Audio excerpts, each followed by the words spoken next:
All right, everybody. Good evening and welcome to JP Football Fanatics yet again. Again, I apologize, everybody. I know it's been a couple of weeks, I would say, just about. I know it's been a little bit. Um, always a tough thing, with a lot of things going on and work schedules and everything like that. But there's been a lot of crazy things that have been going on within the last, you know, couple of days, the weekend, and even the last week or so. So it's crazy to really think about. But we're here to talk about it tonight. We have the podcast tonight. We'll be talking about all sorts of different crazy trades that have been happening. We'll also talk about some potential free agency pickups that might be happening as well. So there's a lot to talk about tonight. So, with all that being said, everybody, before I introduce you who I have here tonight, please be sure to drop a like on this video, leave a comment down below. Guys, I know I say it all the time and I'll say it again. Always awesome that you guys tune in and give me the best feedback possible. Always means a lot. And, I want to be able to help you guys out the best way possible as well. But, just leave a comment down below because it really helps me help me as far as what I do with myself and, the podcast that I do and everything like that. And it just really means a lot because that critical feedback that I get from you guys, it's going to help this channel come a long way. So please like and comment. Also, if you also hit that subscribe button as well down below channel, please do so. That's also going to really help me out a lot too if you do all that. So that's really going to mean a lot. So please like, comment, subscribe. Thank you. So I do have my buddy Scott here tonight. He is with me to talk about all these wonderful things that are happening throughout the NFL so far. So Scott, welcome.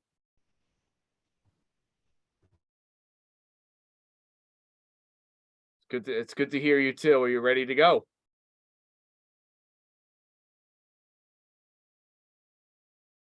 Okay, I'm not sure. I'm not really able to hear you at this point in time right now, Scott. You might have your computer. I don't know if you have your computer muted or anything like that, but um, if need be, we might have to try something different. Oh, I think I just heard something now. Go ahead. Yeah, Alrighty. Yep, I heard something. All right, we're good. yeah, I can see the volume going. All right, cool. So let's go ahead. We'll jump right into it. A lot of things to talk about tonight, so we'll try to talk about them as best as possible. So here's the screen. Here's the PowerPoint that we're going over, all the crazy trades and possible free agency signings that are happening. So let's get to it. First one, of course, is definitely one that I've been really wanting to talk about for a while because I didn't know if this was actually going to happen right away. I didn't know if it was going to happen until like after March 15th, but the man himself, the man, the myth, the legend, Derek Carr, the former Raiders, the former Raiders quarterback, it now found his new home and what I thought was going to be the Jets. I thought the Jets was going to be a potential landing spot for him. Thought it was going to be a good spot for him to go to, but the New Orleans Saints is where Derek Carr decides to sign and come up with a $150 million deal with the New Orleans Saints. Now, just to kind of talk a little bit about the Saints and their roster right now, I know some people actually really like this deal, others not so much. And we're going to talk a little bit about it. So I'll start with Scott. Scott, I know you and I always kind of banter back and forth about Derek Carr. I know he's not your typical quarterback that you would want to pick up and for your franchise or anything like that, but for someone like me that likes Derek Carr and the way that he plays the game of football, I feel like he hasn't really been given a chance with his 9-year span in Las Vegas / Oakland. So just and I think this is a chapter to like a new beginning in a way. But I'll kind of let you kind of give your thoughts about it first, as far as what you think the Saints are going to be like with Derek Carr. So give us your thoughts. What do you think about this signing, and what do you think about the pay?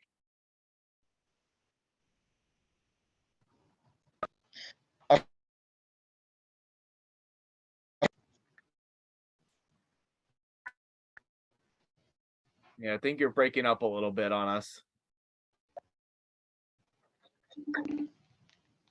Yeah, here. So I think Here, Yeah, you're breaking up on my end too.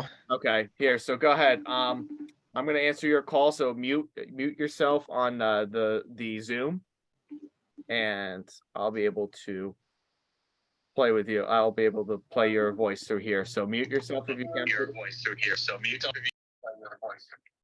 and then mute your computer too if you can. So go ahead, Scott. You can start us off. What do you think about this signing, for Mr. Carr? Yeah, I think I think you were coming in choppy on my side and I was coming in choppy on your side. So yeah, I was gonna say before you stole my thunder, I was gonna ask you, I was like, yeah, did you want to see the Jets or did you want to see the Saints? And I mean, you ran right into it. You might have wanted to see the Jets over the Saints. Yeah, personally, I'll address that quick. Yes, I would have preferred the Jets, but I'll talk about my side of it in just a little bit. But kind of talk about your side. What do you think about this signing for the Saints? Is this something that they really needed? Yeah, feel free to go back and forth. I think what we really got to discuss is it Drew Brees 2.0? I mean, we don't really know. No, I don't. I personally don't think it is. Yeah, I mean, I don't know. He doesn't have the physical gifts that Drew Brees had, but I mean, it's like the same kind of. I think it's like the same kind of path, but a little bit different. I mean, Sean Payton or Drew Brees had Sean Payton, and now Derek Carr has Drew Brees's or not Sean Payton's predecessor. I mean, Dennis Allen. yeah. See, I was gonna ask you if you knew the coach's name. The name didn't come to me right away. I knew it was an easy name, but it didn't come to me right away. And we don't know if he's a great coach. He wasn't that good last year, but they had Winston and the soulless ginger, the Red Rifle, Andy Dalton, and they did what they could with him. We'll see how good Derek Carr is with him. They don't have a ton of pieces. For the life of me, this full name Mikey Thomas came out on Twitter, I think, and posted "Thank God" or "Praise Lord," whatever, some emojis out there. And for the life of me and everybody else in the football community was like, why was this man doing this? He hasn't been relevant in football in like the last 3 years. He played like 2 games this year and screwed everybody that drafted him, me, myself included. Yep, and, I drafted him too. Yeah, see, he screwed you too. He screwed all of us. And it was just whatever. I mean, I think they cleared some they like renegotiated his contract, not Michael Thomas's, somebody else's. They might have did his or something, but I think he has like this some outrageous like. The Saints have been like up against the cap for like the last like 15, 20, 50 years for all we know. It's some ridiculous thing that they're in cap hell like every year, and somehow they manage it. What they do is they push back everybody's contract, and now I think Michael Thomas has some like outrageous dead cap thing of like 60 million, which is ridiculous for a wide receiver. So they either reworked his contract or with some other person. Regardless of who it is, whether it was him or some other player on the team, I really want to see Michael Thomas just go away to like another team, because I feel like he's like cursed on that team, because like he had like these freaking fantastic years with Drew Brees, and then after that he just fell off a cliff, died, rolled into the Pacific Ocean, and then drowned to the bottom of the sea, because we just haven't seen anything close to what those 2 like record-breaking seasons were. So I'm hoping he goes to some other team. As far as Derek Carr goes, I don't think it's Drew Brees 2.0. I mean, we both agree on that. Right. I think he's a little older, so like you said, this is after his 9th season with the Raiders, so maybe he has 5 or 6 years left. I don't know. He wasn't really hurt that much with the Raiders. I think he played like every single season with the Raiders, so maybe he has another 9 years left in him. Who knows? But I mean, he has Chris Olave. Outside of that, I mean, I just saw that they signed Juwan Johnson to a 2-year deal. For the life of me, I don't know why, because that guy screwed me over in fantasy one week and got a donut. But that's just me. They have Troutman, who was supposed to be better than Juwan Johnson. They still have Kamara on the team. I don't know if he's going to be there much longer because he's getting up there in age, and there's this suspension looming about some altercation in February or March of last year. So that might be something that happens. I mean, he was like a third round running back for all we know, they could draft another like star this year if they wanted to. I mean, the running back class is supposed to be loaded. But I think if they get, the weapons for Derek Carr, that the Saints are going to be, right up there. This is their piece to keep them in the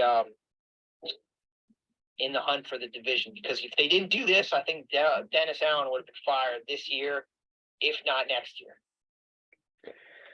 Yeah, so you brought up pretty much all the same points as what I was going to bring up for myself, actually. This Saints roster, like I do not believe that this is it's definitely not the worst signing that they've done. I don't believe so at all. Do I believe that the Saints needed a quarterback right now? To be quite honest with you, I thought Andy Dalton was playing fine with them. I thought he had more of a chance than Jameis Winston. So, I don't think this was a terrible signing for them, but I don't think it was something that they really need. Like, I don't think they need like a Derek Carr or an Andy Dalton on the same roster. So I don't think this is a terrible signing, but you got to also take a look at the roster too. I don't think it's a terrible signing for the Saints, but it's something that I feel like they could have definitely done. Like if they wanted to look at quarterbacks, I know they're not really getting a first round pick, I don't believe, this year. So they're not in a position at all to get either a Bryce Young or an Anthony Richardson or a CJ Stroud. Like that's just not happening for them. But I personally would have went another year with Dalton and Winston just to see how it goes. But they're an older team all around. Like Alvin Kamara is getting older. Michael Thomas, like you said, we have no idea what's going on with Michael Thomas. And really the only reliable player on this team is Chris Olave, who they drafted last year as a rookie and had a pretty nice season for the Saints. And Andy Dalton was able to give him the ball, some ball time too. So I think this is an older roster. I don't think this is a team that really is something that Derek Carr needs. I think if you're going to go to a team that has young talent that you can work around, it's definitely, like you said, it's the Jets. I think the Jets would have made a lot more sense for him to go to. I think they have the roster. They have the young players that can play. Like you've got the Garrett Wilsons, you've got Elijah Moores, you've got the Breece Halls. You have young talent around you, and you have an elite defense already, like a top 5 defense going into next season. So I think the Jets personally was a better fit for Carr, but at the same time, I'm not opposed for the Saints to signing Derek Carr, but I don't believe this is much of an upgrade over Andy Dalton, in my opinion. I think if anything, they're pretty neck and neck within one another. If you agree with that or not. Yeah, I think personally, to me, I would have loved to seen Jameis just get the reins. I mean, that's what they did last offseason. They signed him, or he played part of the year before. I think it was more Jameis Winston and Taysom Hill that year. And they signed him in the offseason. They were supposed to give him the reins, and he was supposed to be the man in 2021. And then Dennis Allen just screwed that up and didn't give him the time that he needed. I think that he should have been the guy because we saw what he could do with the Bucs, and then he just wasn't a fit for that offense. We saw the talent. He had 5,000 yards basically and 30 touchdowns. Now, yes, he had 30 interceptions as well, but he just that's hard to do, is to throw 5,000 yards and have 30 touchdowns. So give him a long string, and then if he hangs himself, then you can do something. But after 2 or 3 games, I don't think that was enough because he was good in week 1. They beat the Packers. And then I think week 2 or 3, he had 2 or 3 interceptions, and then we didn't see him after that. They say it was his ankle, but his ankle didn't take all season, if you ask me. Yeah, no, I agree. It was definitely a show for Dennis Allen to see what I think in that situation, like with Jameis Winston, like Jameis Winston played a good game week 1, but then after that, he didn't play well enough after that. But I think they should have really done what they did back with the Bucks in the 2018 season with like a Ryan Fitzpatrick and Jameis Winston kind of bouncing back and forth between those starting quarterbacks. I think that's something that the Saints should have done because I thought personally, I thought Andy Dalton played better than Jameis Winston did, but like you said too, and you brought up a good point, Jameis Winston didn't play enough to really give us like a full detail of like has he improved? Is he any better than what he was when he was with the Bucks? Like we know the turnovers were the biggest problems. We knew that, going into, the draft when he was drafted, and we knew that was something that was there and was always going to hinder them. So, I think they definitely needed to give him some more time. Like I said, you roll out with Dalton and Winston for another year. You see what they do with them, and if they can't do anything with them, then, like you said, that's when you start the rebuild. But this is a franchise that wants to win, and they want to win right now, regardless of talent, regardless of age on their roster. This is a franchise that wants to win now, but unfortunately, they're not going to win it now. They really aren't. They can't win it now. You take a look at the roster; they're an older roster. Like, do you really think an Alvin Kamara is going to be reliable going into next year? Do you think Michael Thomas is even going to be relevant next year? You know what I mean? Like, these are questions that you've got to really think about. Then you also got to think about the quarterback position, and you got to think about what they have around them. There's going to be no Michael Thomas, possibly, maybe no Alvin Kamara for like half the season if that suspension does come through. So you're putting yourself in a bind, and not only that, you're also wasting Derek Carr's career of like what we could be seeing from him. Yeah, and I mean, I hope if he looks good in year 1, maybe they'll be like, all right, he's the guy now, so we're gonna go out and do something in year 2 to make sure that he gets that second contract with us, because they only signed him to a 3-year deal, so that gives you basically a year, if not 2, to make your decision. Because after year 2, maybe like there's no more guarantees. So like you can either get out of it or like you could play it out, and you really have to make your decision in the middle of it, not at the very end of it. Agreed, 100%. And that's all I want to talk about with Derek Carr, really, because I think we pretty much it's not much really to talk about right now at this point because we pretty much covered everything, like the valid points that we needed to. So I think it's safe enough now. I think we're going to move on to the next topic. And that next topic is something that got everybody's blood boiling. And that was the DJ Moore signing, the trade for DJ Moore for the Chicago Bears. Oh boy, what a massive blockbuster trade that just happened this weekend, Friday night. Like, as soon as I saw this on Instagram, as soon as I saw this on Facebook, man, everybody was just blowing up the posts, and everybody was just on half of the side loved it, the other half didn't like it. You can kind of tell which side is who in this case. Chicago, they acquired DJ Moore. The Panthers, what did they get out of the deal? The number 1 overall pick. And now, in this case right here, for them to have to give up DJ Moore for a number 1 pick, like, they must be thinking, and I'm thinking, when I say they, I'm thinking like head coach Frank Reich and their GM. I'm thinking they are looking to draft a quarterback. I'm thinking they're looking to draft a Stroud or Bryce Young. I think Bryce Young could be potentially a target for Carolina to get. But here's the problem now. Now they got to find another legit receiver. And, with the free agency that's going on right now, and we'll talk about that when we get to free agency, there's so much going on right now in free agency. So at the end of the day, who really wins this trade? In my honest opinion, I think, listen, DJ Moore, an elite, he could be an elite receiver, 100%. 100%. But the quarterbacks, who has he had a quarterback for all the years that, that he's had? He's had Sam Darnold, Pretty sure I think he had Teddy Bridgewater. He's had Baker Mayfield, who hardly ever passed him the ball. He had PJ Walker. And when was he drafted? I think it was 2018 he was drafted. It was 2018. Yeah, he was So- drafted in 18. So he had Cam Newton for one full season and then a Kyle Allen. Like, this poor guy went through so many mediocrity to terrible quarterback play that we have no idea if he is the legit number one receiver. Like, I think talent speaks otherwise for sure. But now he's going to a Justin Fields in Chicago. And as much as an athlete as Justin Fields is, we know he's not a great passer.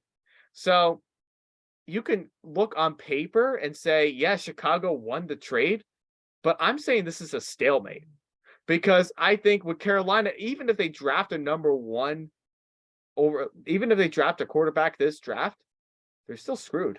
Like, they've got to find a legitimate receiver that either Young or Stroud or even a Richardson needs to find a reliable receiver on this team. And right now they don't have that. So that's my take on it right now. I think it's a stalemate. I mean, it's great for Chicago to get other talent around. You now got Darnell Mooney. You've got Chase Claypool. Now you got DJ Moore. Those are all legitimate receivers that Justin Fields needs. So now the pressure is going to be on for Justin Fields. And if this doesn't work, Chicago could be yet looking for another quarterback going into next season. So, Scott, share your thoughts. I pretty much said like the basic ones, but let's see if you have any more in-depth ones. Yeah, I didn't want to cut you off. I mean, you were hitting on some good points, but this is the formula. This has been the formula for like the last 2 or 3 years. I mean, I was listening to FF today earlier before we got onto this podcast, and they were really saying that the Panthers could draft a decent wide receiver in the second round. They do have 2 second rounders, but let's clear it up because it's not on the screen. So, like, in case you've been living under a rock or you didn't, you don't have the trade in your mind right away. It was trading the first overall, or it was trading from 1 to 9 that the Bears got, and then they also got this year's second rounder. The Panthers have 2 second rounders, so they also have another one in the second round. I think it's in the 30s. It was in the mid 30s or the beginning of the 40s. I'm not sure. And then it was next year's first rounder, and then a 2025 second rounder and DJ Moore. So in my mind, they really only did this trade for a first rounder next year and DJ Moore, because the rest of it is like, it's a second round pick. And, if the Panthers suck this year, that second round pick that they got, or that first round pick that they got next year, is going to be a good one. So, like, they're trying, like, the Browns are following the same formula that the Eagles are, or did with Jalen Hurts. They drafted Jalen Hurts, and then they traded some players to get 2 first rounders, I think, last year, and then 2 first rounders this year. And last year they got, they traded one of them to get AJ Brown, and they traded it, and then they used the other one on some player. I'm not particularly sure what player. But this year they have 2 first rounders. They have the Saints first rounder, and then they have their 31 overall pick. So, the idea was this year was to, this past season, was to see if Jalen Hurts was really the man, because they didn't know how good he was the year prior, because he only played like half the season, or he played 1 full season, but he didn't look that great. And then they were going to give him full reins in the second year. They gave him AJ Brown and see what happened. That's what the formula was. They gave him this all-star receiver, and now the Bears are doing the same thing with Justin Fields. They're giving him DJ Moore, all-star receiver, and now he's supposed to blow up. The same thing with Josh Allen in year, I think it was 3. They traded for Stephon Diggs. They gave him this elite top 5 wide receiver, and what happened? He blew up and threw for like 4,500 yards. Took the Bills to the playoffs and almost went to the AFC Championship that year. I think that was the year that they win the AFC Championship. I think they played the Chiefs. But you saw what happened. The quarterback just went off once they gave him the receiver. Now, I don't know if Fields is comparable. I think he's more comparable to Jalen Hurts than obviously Josh Allen in this scenario of those three best quarterbacks. Josh Allen is clearly at the top, and Jalen Hurts and Justin Fields are right here. Maybe Jalen Hurts or Justin Fields is better than Jalen Hurts. We don't know yet. He obviously has the running ability to be as good as Lamar Jackson. 100%. I mean, the dude has legit talent. Yeah. His speed on the ground is just crazy. So maybe he's like a hybrid between Jalen Hurts, Lamar Jackson, and I kind of want to compare him to Russell Wilson because Russell Wilson was a crazy scrambler back in the day when he was drafted. And that's really what made the Seahawks go all in on him when he started for them. So maybe that's what Justin Fields can be. I'm hoping that's what he is. I'm trying to keep this low key so that my fantasy group doesn't hear this because maybe I'm gonna want to take Justin Fields in fantasy next year. He's right there now in my mind as like a guy that may be on the brink of clear explosion. And setting the world on fire. As far as the Panthers go, like you said, there was two sides of the scale. The Bears thought it was great, and the Panthers fans thought they were quote unquote fleeced. I really don't see that because they really, like I said, only gave up one first rounder. I mean, we saw it. We've seen these trades happen before with the first round pick. The 49ers gave up 3 first rounders to go get Trey Lance, and they went from 15 to 3. They didn't even go to the first round pick, or they didn't even go to the first overall pick because I think there was 3 quarterbacks taken that year. What class was that? That was the 21. That was the 21, and Trey Lance was even drafted before Mac Jones was. Yeah, well, who was the first quarterback that year? That was Trevor Lawrence. Oh yeah, so it was Trevor Lawrence, and then it was Zach Wilson was next. Yeah, it was Zach Wilson, and then it was Trey Lance. So Trey Lance was the 3rd quarterback taken, and they went from 15 to 3. They didn't go from 15 to 1. So that was even different. The Bears or the Panthers went from 9 to 1. So it's not a huge gap, but it's sizable enough to give up a first rounder and other picks. So for them to go up 8 picks and only really giving up 1 first rounder is kind of really good for them, to be honest, because they didn't give up a whole lot. Panthers fans really need to calm down on this and just look at the analytics, look at the facts. Yes, they gave up DJ Moore, their best wide receiver, but you gave up DJ Moore after signing him last year. I think that was kind of stupid, but they had to get their guy now, and they got a new coach, and they want to, Frank Reich wants to get his guy. This was a good move, I think, on their part. They didn't give up a ton, so Panthers fans need to calm down. You don't have anybody as wide receivers. I know Terrace Marshall is still there. The guy's huge. He's ridiculously tall, and he was really good in college.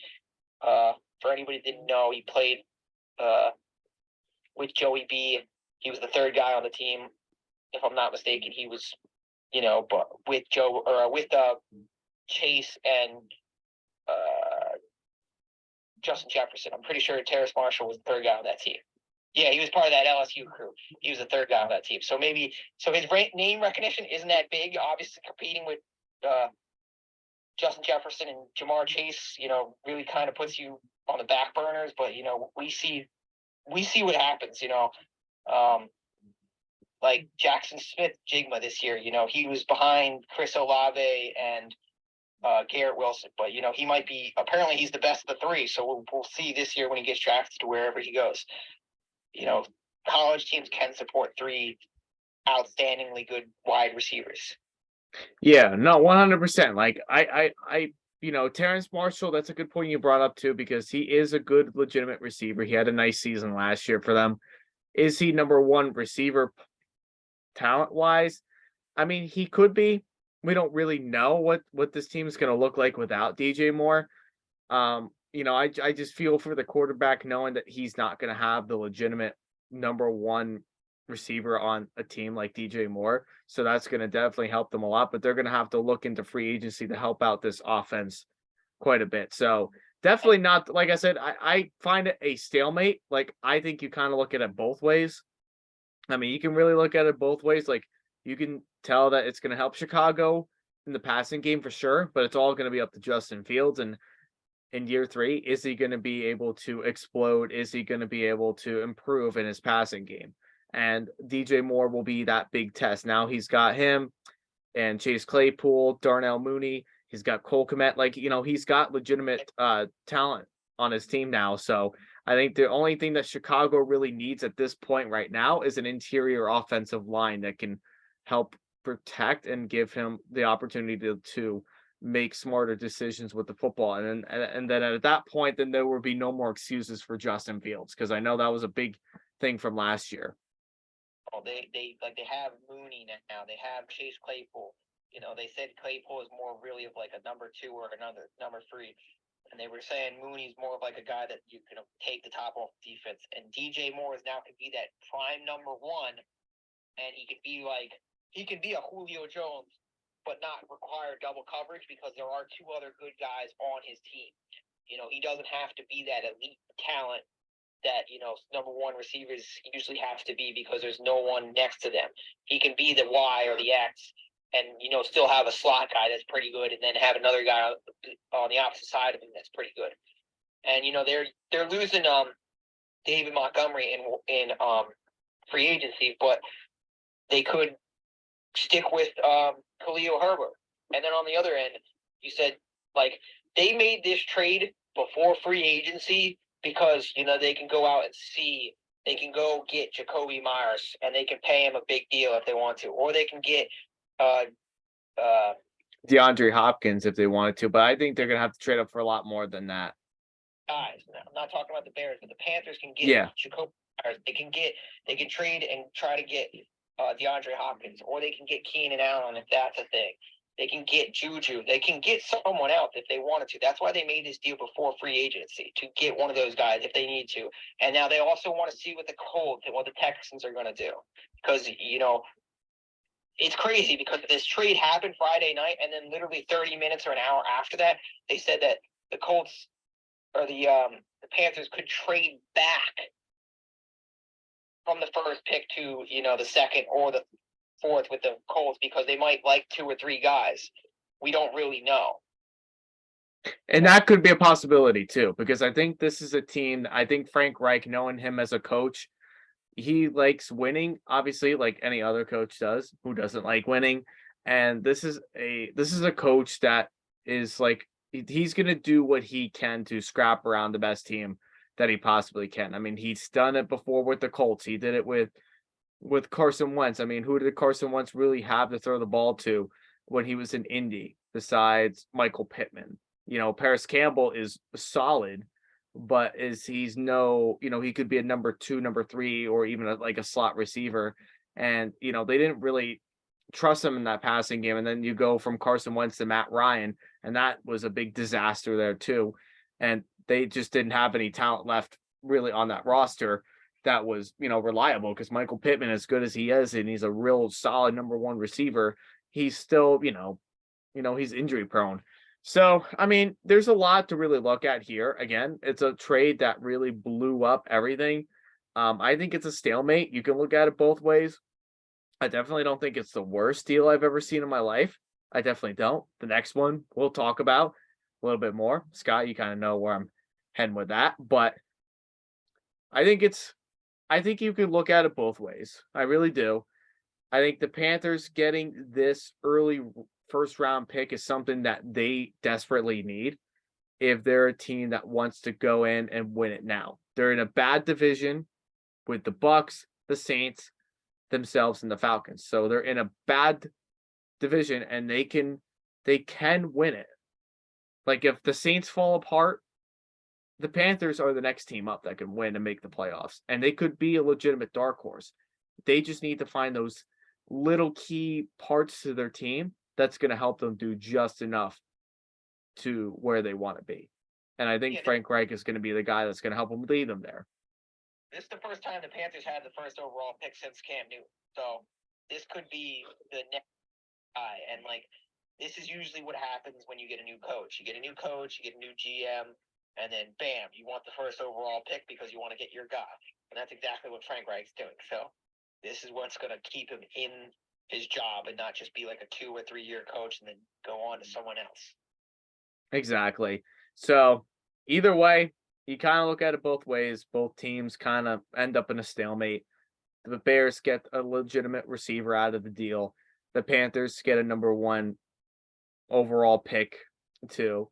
Like either way, you're looking at this as like a win-win situation for both teams, really. I don't think it's the worst trade in the world. I think it was definitely took a lot of guts to do it, but we'll see if this really does pay off. We'll see if this trade really pays off for both teams. I think it's dead even. We're both totally in agreement with that. I think it's straight down the middle. I think it's good for both teams, and I'm glad we agree on that because we both understand that it's good for both teams. And like me, I was personally worried because I had Justin Fields in fantasy last year, and I know what they gave up for him. In case people forget, I don't love this trade because 2 years ago they were at like the 19th or 20 pick, and then they traded with the Giants to jump up to 11 to get Justin Fields, thus giving up their first round pick, I believe, from last year. That's why the Giants had 5 and 4. It could have been the Bears pick. So they really, it was like an addition by subtraction the last 3 years. They accrued this next first round pick, but that's why they're really, really hoping that the Panthers suck next year so they can do something with this first round pick. Or, trade it back again. I think because the Eagles did that with their picks to acquire more picks. They had two, and then they trade another one to occur another one the following year.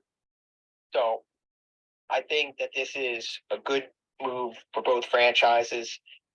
I'm going to mention the Bears head coach, Eberflus. I never knew who he was before taking this job. So I'm hoping, now he's going to get his name out there as being a good coach, maybe, depending on how fast the Bears turn around. So I think we're both in agreement on it being a great move for both teams, both the franchises. 100%. And hopefully this is something that's going to pay out at the end of the day for both teams. So I'm looking forward to it. And I think we're going to be, I think they're going to be just fine. I think at the end of the day, you look at it, you got what you wanted. Now let's see what you can do with it. So let's produce it on the field. And I think that's exactly what we're going to see the Bears and the Panthers both do in the near future. Exactly.